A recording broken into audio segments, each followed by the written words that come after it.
আচ্ছা, তোমাদের অনুপাত এবং সমানুপাতের একটি চাকরির পরীক্ষা গ্রুপ ডিতে বা গ্রুপ সি পরীক্ষাতে এই কোশ্চেনটা প্রায়ই আসে।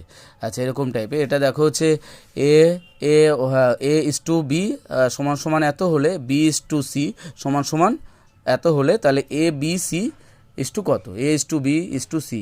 তোমরা এখানটা কি করবে, এখানটা হচ্ছে একদম এই যে এটার সঙ্গে এটা গুণ করে দেবে, এটার সঙ্গে এটা গুণ করবে, এটার সঙ্গে প্রথমে হচ্ছে এটার সঙ্গে এটা গুণ করলে কত হবে 30, 5 6 30, তারপরে কত হবে এটা হচ্ছে 6 7 42। আচ্ছা, তারপরে এটা কত হবে, এটার সঙ্গে এটা করবে, আচ্ছা তার মানে হচ্ছে 11 সাথে হচ্ছে 77। তাহলে A B C is to সমান সমান A is to B is to C সমান সমান এইটা, মানে এন টাইপের, মানে এরকম তারপর এরকম তারপর এরকম। প্রথমে এটার সঙ্গে এটা গুণ করছো, তারপরে এটার সঙ্গে এটা গুণ করছো, তারপরে এটার সঙ্গে এটা গুণ করছো, শেষ। এটা খুবই একটা গুরুত্বপূর্ণ প্রশ্ন।